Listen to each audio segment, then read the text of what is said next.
Good evening and welcome to Active Citizens Parliament. My name is Sharon Chuku.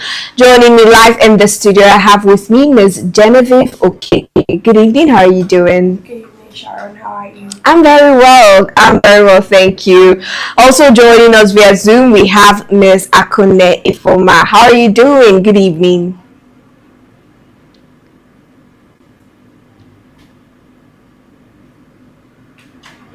Alright, as soon as you can hear us, please let us know. But welcome to today's conversation. We begin with reports circulating online about renowned author Chimamanda Ngozi Adichie and her husband mourning the loss of a son at 21 months. The story has spread fast, triggering an outpouring of sympathy, but also raises serious questions about privacy, verification, and how we consume sensitive news major social media. Next, supporters of River State Governor Siminalayi Fubara hit the streets, chanting and singing songs to publicly declare their loyalty. The show of force has reignited debate about political support, power struggles, and what public demonstrations really mean in Nigeria's political climate. Then, a viral video of a young boy speaking harshly his mother has divided social media. Some see it as a failure of parenting and values.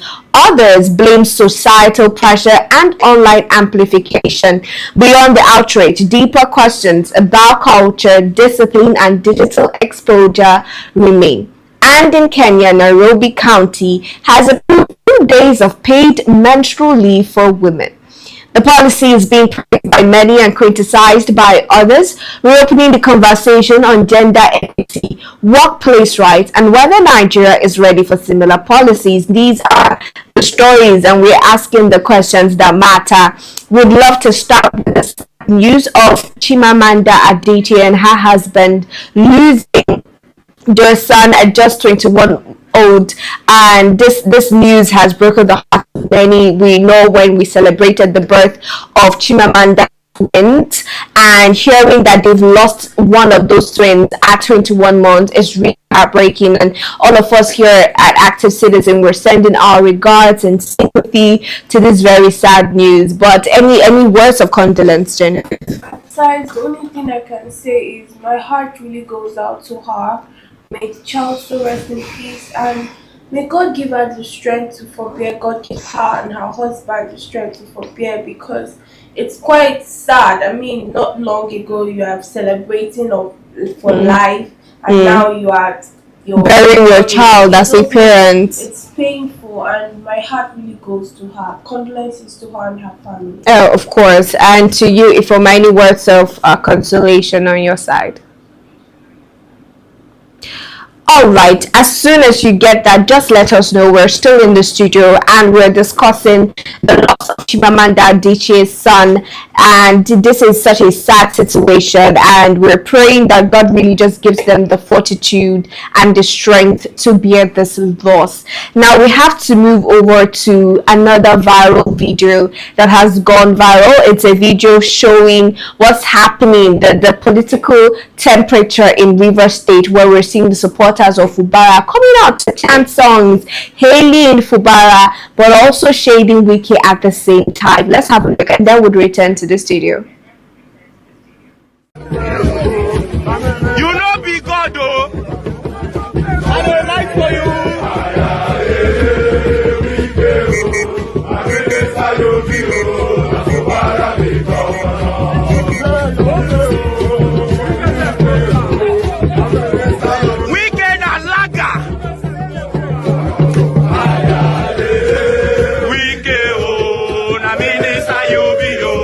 Fubara.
into the streets to remind of his position politically and who really is right now.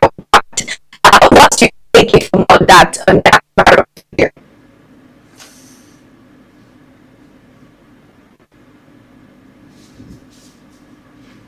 Can you hear us? Okay. Yes, I can hear you. All right. Did you get the Can you hear me? I question? hope you can hear me. Yes, I can. I asked, right, that viral video with Fubara supporters chanting in support of Fubara. What's your take on it?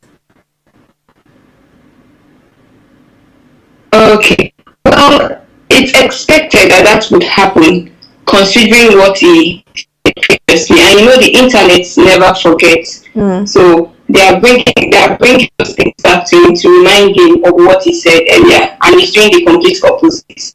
So it's a weapon the opponent is trying to use against him this time. And of course, if that gets the attention, if the people get the attention of those things, of course, it's not an uproar. All right. And what about you, Genevieve? Well, it's actually in context of what Ifeoma just said. They are reminding Fubara of what he said. What are we?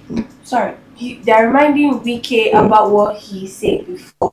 You know, where he was saying that he's not greedy, that he's not doing the godfatherism in Lagos State, and now he's coming. That song, because you can hear from the song, that minister will be governor. So please know your place. I think, and if Wike keeps continuing doing that, to keep making him to look like the joke that he's bringing himself to. Now, if he continues on this path, Wike, the all-powerful Wike, would soon become a joke. And we're still talking Wike. I think I will be hammered on Wike. He's been at the front of the news. It's either his son or he himself or him and the traditional state. He's just really been on it this week. Now, talking Wike, right, that particular video this morning as well, we talked about Wike, where an APC chieftain was saying that Wike cannot detect what they do. It's not even defected to the APC. We were seeing the other day we had a discussion where we said that Wike's son might be running for House of Rep, and it was not confirmed as of the time of that conversation, but alas, it is confirmed. And I'm sure as we have this conversation, we can see a flyer of Wike's son contesting boldly for the position of the House of Rep as a House of Rep. And now that it has been confirmed, what do you make of that, Genevieve? It's vividly speaking about the godfatherism that we are seeing, because first of all, I feel like, I don't know, is he really interested in politics? Because I've seen certain videos where he has been in videos where his father is going through campaigns or talking, and he's looking like someone that's not really interested. So the question is he interested, or is this forced? Is his father trying to make something out of it? That's the question. Now, it doesn't even have the choice, and I'm coming to you, Ifeoma. Now, what's your take on this? Well, this is the same godfatherism that he was saying he doesn't want to participate in, but we are seeing it playing out now. There's a lot that we don't know, although there are like cues that can show if he's interested, like his body language and all of that. And another thing is, allegedly, he's 25 years old. That means he didn't meet the criteria, right? So these are things that we are seeing in real life play out. But the question that we know how these things work. Yeah. We know how these things work because the system does not uphold integrity. So we might be shocked and we find that like this. It's possible. Honestly,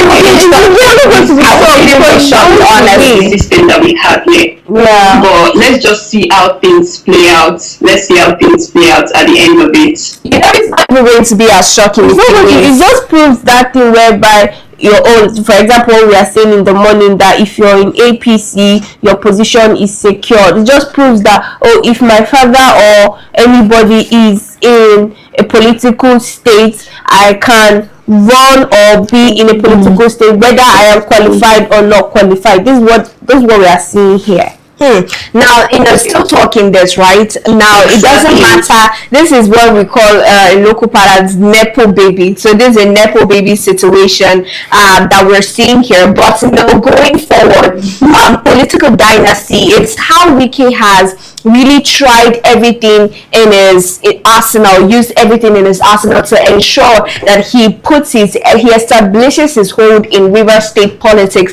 Ever since he was governor and he left, he has not left. He has not gotten enough. He's not been satisfied with the power, with the heights, with the position that he has attained after being governor of Rivers State. One would think becoming an FCT minister is higher, right? It's you moving up your career politically. But do you think that there is a reason why Rivers State is still there to the heart of Mr. Wiki? Maybe there is, if we want to start bringing it down, I think we'll bring it down to the part of maybe there are resources in Rivers State, like mineral resources or something tangible that Wiki sees as something to milk on, because I don't see any other reason why he's not in APC. Yeah, he's in PDP. In fact, he's not even PDP. He's not in any. He has a higher power in as the minister of FCT, and he's still coming to Rivers State. So it's either there is something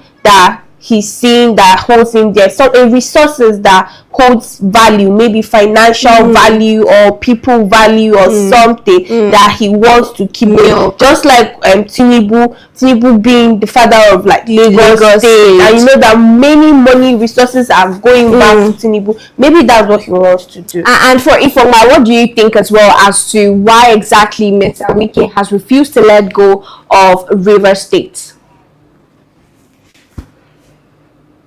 Okay, thank you very much. I think now the thing is that he sees it as his birthright. So again, it's one of those things that people in power do.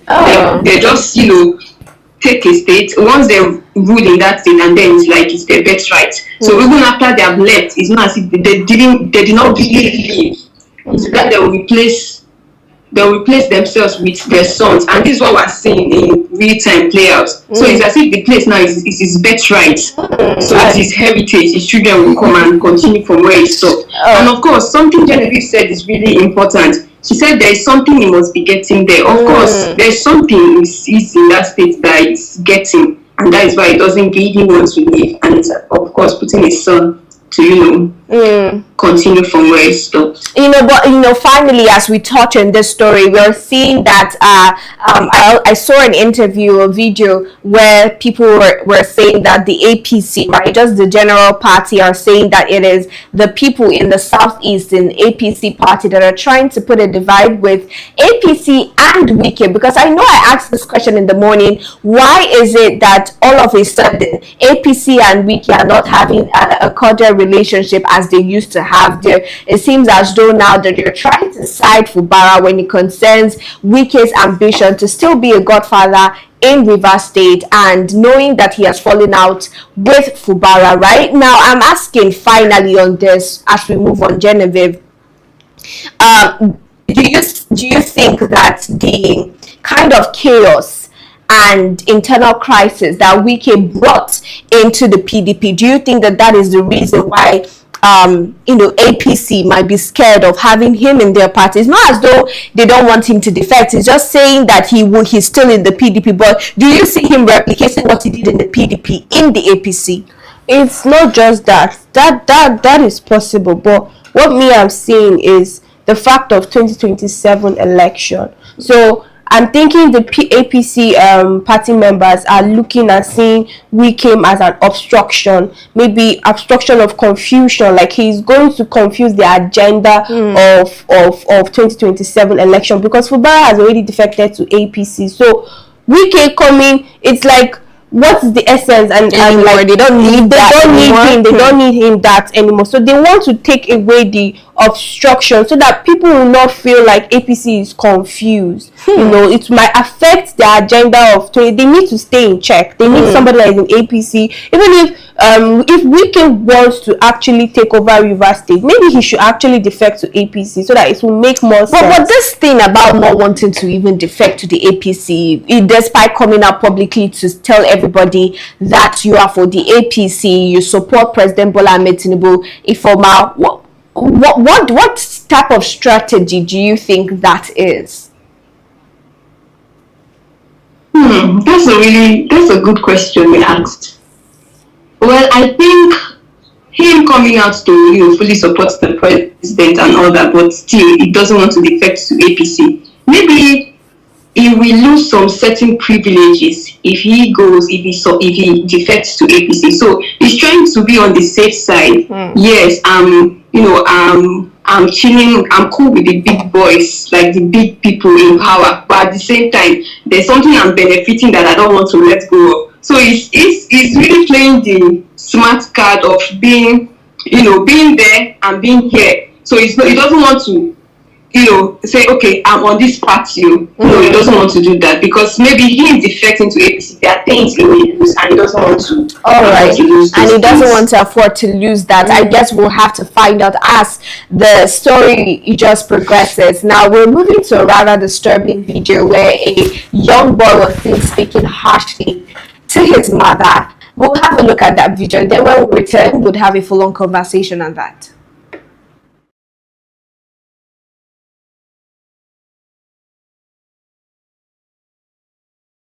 School fees. If you are not paying school fees, have you ever paid any school fees for anybody here? I have not paid. It's not because that is traveling, because that is traveling because I'm doing this rubbish. Okay, I'm waiting. You think when I just get your kid, I will not go to school. I don't blame you. I don't blame you. I don't blame you. You sell yourself for internet. Mommy, now, what concern me? Are you paying anybody? Have you ever paid anybody anything for anybody here? No, I have not. I'll pay for me. Pay which school fees? If you are doing your tell us to pay this time now. Tell mom to pay your school fees this time now.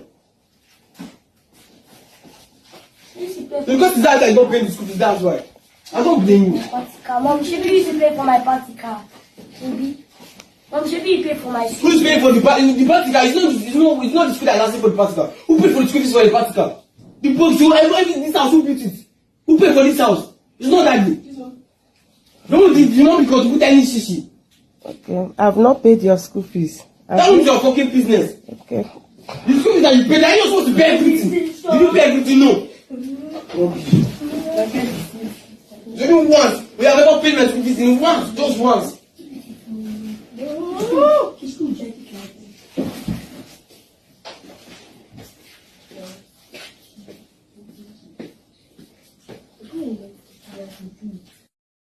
School fees. If you are not paying school fees, have you ever paid any school fees for anybody? I don't think I even have the words right now because what did I just see? Well, what was that video? It is I think it's the most humbling. It's the shock on your face. I heard it's fucking. I don't even because of YouTube. Please, we don't need problems with them. But it's how the audacity. I don't even know where to start from, to be honest. When I saw that video, there was first shock, then disbelief. I'm saying, is this an AI generated video? And then anger. I'm like, what the heck? What gives? How did this even happen? When did this get okay for this young boy who should not be more than 14 talking down on his mother that way and even encouraging the younger one? Oh, did mommy pay your school fees? What is that? What type of boys are they raising these days? There is as a full-grown adult that I am. I find it difficult to even counter my mommy when she says something that I don't like. Because fear no go agree me. Are you what's nonsense? What is this? It's quite appalling. No, I don't even. Where do I want to start? I think I'll blame it on. No, before we even go on blame, I just wanted to get a reaction and then come to Ifoma. What was your first reaction when you saw that video? I gasped. I said the swear word. I was like, what?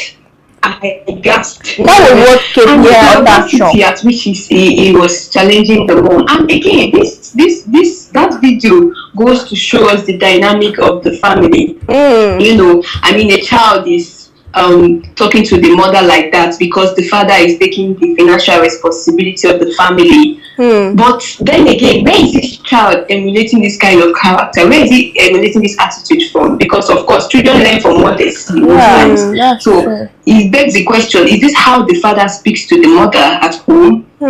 That's one thing. Or is he associating, which kind of friends does he associate himself with in school? But most times, these issues are really from the home. And it's quite appalling. And then again, that's why we say that the boy child should not be left behind. Because there's this saying again, especially in our culture and in our society, they say it's easy to raise the boy child. Look at it now. Look at it. Is it really easy? It's not easy. And then they will neglect them. And then, because that video was really disturbing. It was really, in fact, the mom is really very calm. She's a very chill mother. Yeah, she's very calm. I went to open mouth and used the swear word. I was shocked. In a Nigerian home, right? It's Nigerian home. That word is not even that word is very foreign for us. Okay, you can be talking and say, oh, to fiakwa. That is more, do you understand? Or you say, oh, more. But to start using the F word, that is not even something that it is that's normal with our parlance, the way we talk. It's not even in our dictionary, the way we address people and all that. So to now hear him say that is,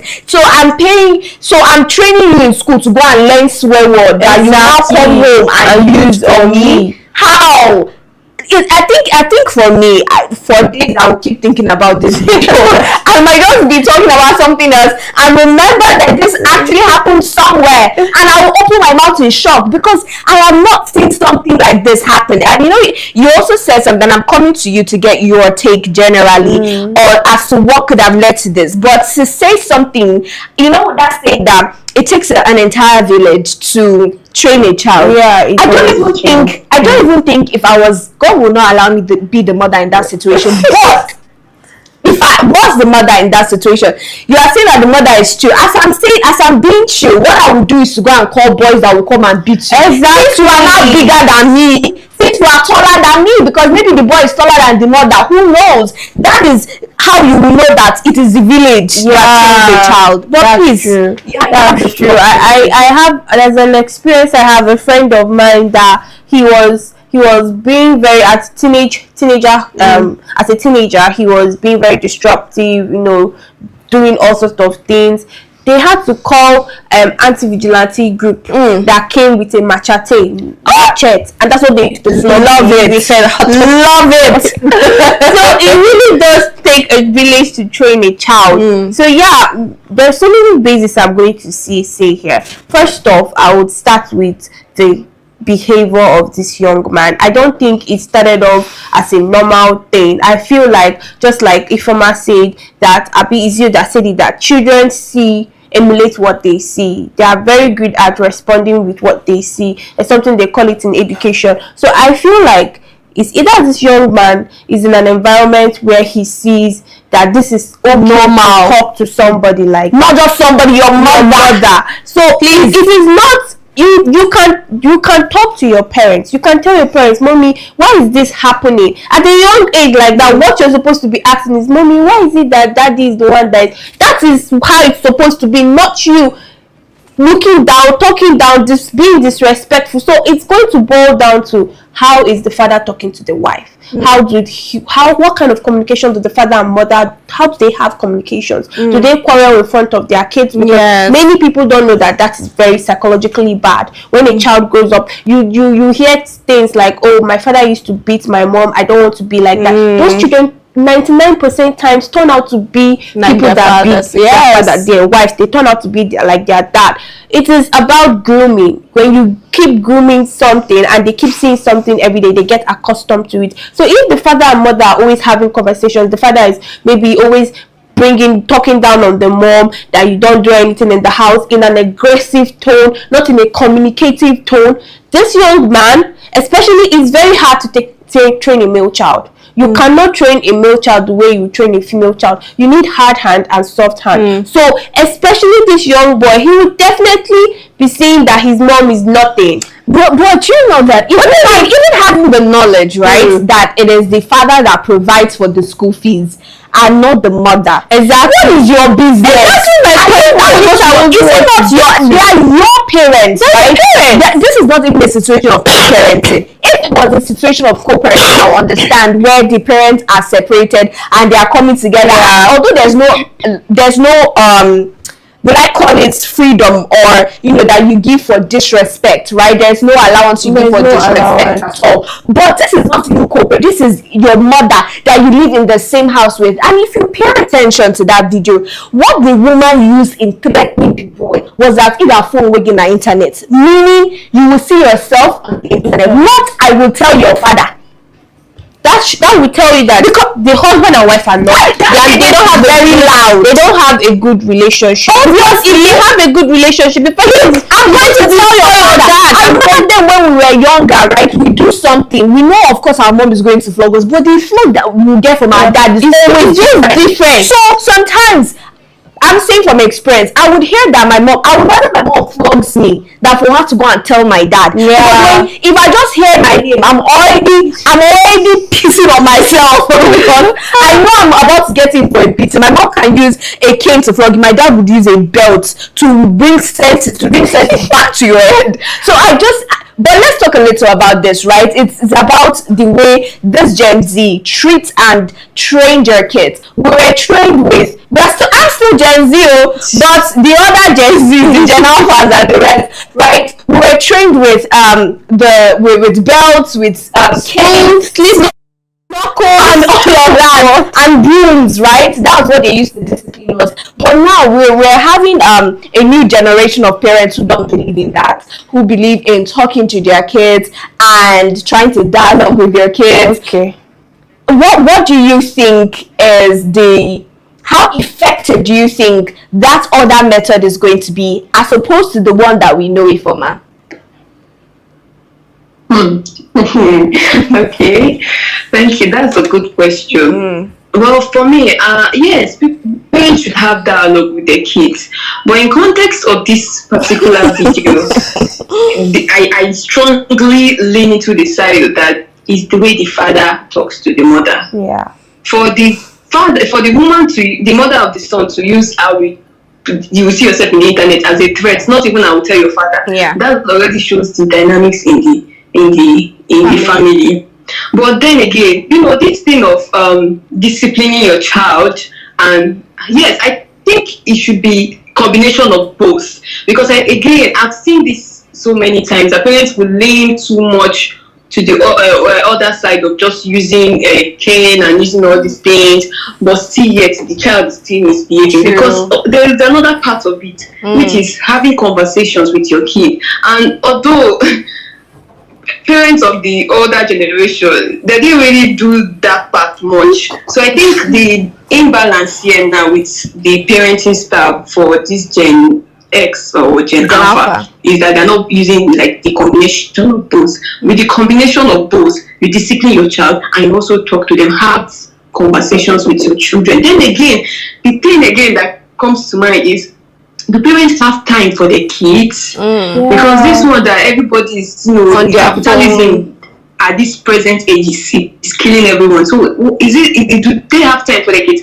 A friend of mine, she's a teacher, and she was complaining to me badly that their parents are not doing their job. Like parents are not parenting, and I totally understand where she's coming from, and because she's the one handling the children, and she sees the character that they display in the classroom, and it's quite appalling there. But then again, we cannot, it's the job. Parenting is a job, and they have to do it. We cannot just keep making excuses, even if we understand that it's not easy. So, and I think that's why it's really important that the wife and the husband are working as partners. They're working as a team to make sure that they raise their kids in in the right way. Yeah, exactly. So that's my take on it. That's my take on all of this. All right, thank you very much, Genevieve. Just a word of advice to parents who are watching. Okay, to parents who are watching, I'm not yet a parent. I will be very soon, one day. But what I would say from the years of being parent, taking care of, having my own parents, I would say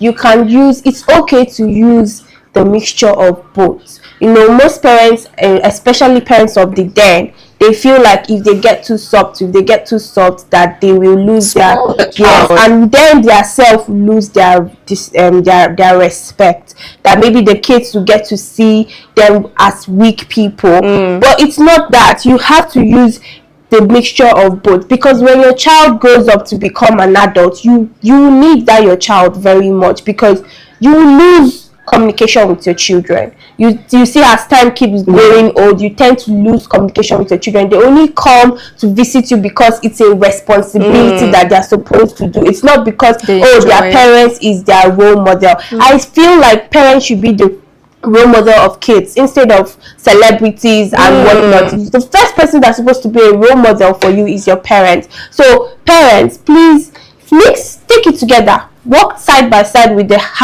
sparing the rod and spoiling the child. Walk side by side with the hard hand and the soft hand, and let's see how it goes. I love that you said that. Well said, Genevieve, and to you as well, Ifoma. Right? I think we need a mixture of both in our homes in order to raise responsible, well-meaning Nigerians. I don't think that's the direction that young boy is going. You need to start afresh, right? To put him right on the path that he's supposed to go. But thank you very much for those recommendations. Now this takes us to Kenya, Nairobi, where they have approved 2 days paid menstrual leave for women, and I think that is such a great news. Now this policy is being praised by many, and it is something that is new for a lot of countries and a lot of us in Nigeria. But let me get your take on that story.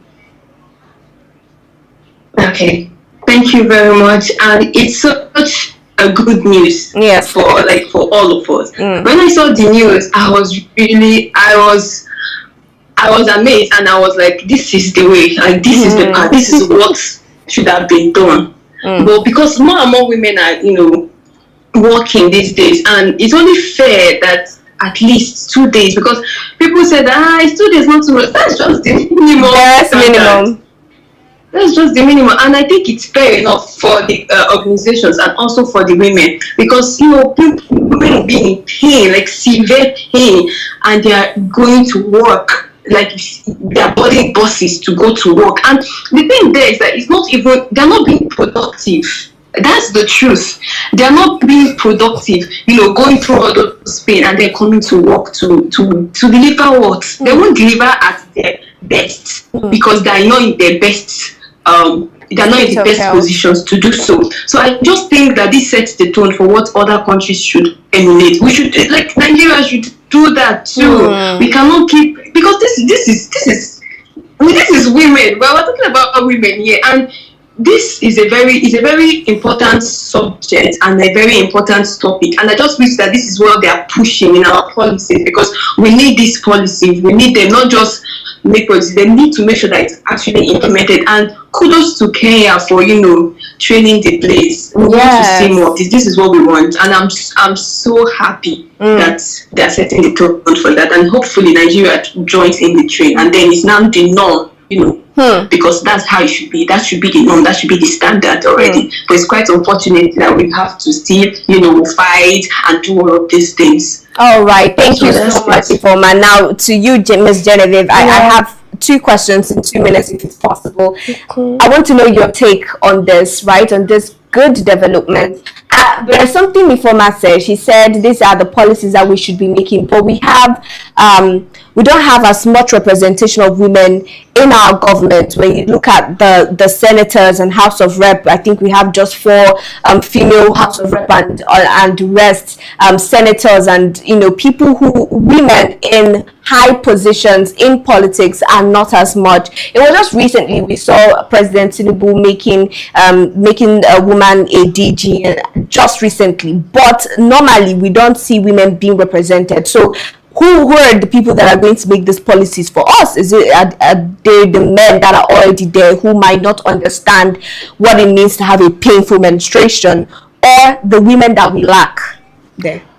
Well, first off, the first thing that has to happen here is that respect is supposed to be given to everybody as human beings, because I don't understand some charlatans that feel that a particular gender is supposed to be restricting of some rights, because this all boils down to human rights. The right to live, the right to do everything. It is equally, whether you're a man or woman, you have that right. You're supposed to express it. So the lack of us having women in political places is from charlatans that feel that this particular gender is not entitled to such, and that yoke is something that has been being fought for a very, very, very, very long time, and it's still being fought for. The only thing we can do is to use the power of social media, where we know that this is right, and we as human beings, not as just we are ladies, we are human beings too.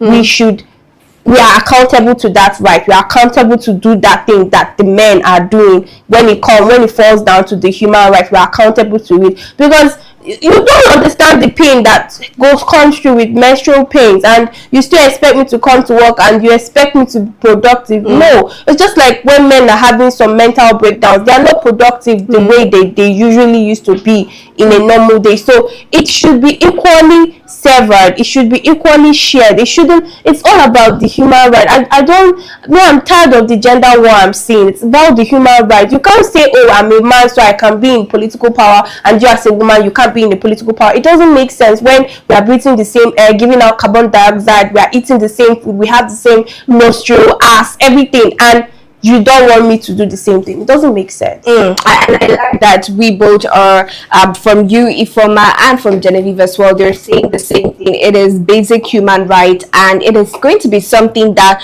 would be interesting and applaudable if we see happening in Nigeria, where they're giving, women are being given paid leaves, right? Not just giving them leaves, but they're being paid on those leaves as well. It is going to change the entire trajectory of women wanting to feel more involved on a national level at their workplaces, and I think that is going to change just how much effort they put out and they put into their jobs going forward. But we're going to call it a wrap on the conversation today. Thank you so much, Ifoma Akune, for joining us today. My pleasure. Yes, thank you for having me. Always a pleasure. And to Genevieve Okeke for joining me today. Thank you very much. Thank you. Pleasure is mine. Oh, you're welcome. And to our viewers, thank you for joining us. If this is your first time, this is Active Citizens. Do well to subscribe and follow us. You can follow us across all media at Active Citizens, and follow me at Sharon Chuku and Jury Forma. Or you can follow me at Ifoma Laura Kune _ on Instagram, and then on LinkedIn, Ifoma Laura Kune. Thank you. All right. And as for Genevieve, she's always in the studio. So we see you tomorrow. Do have a great evening.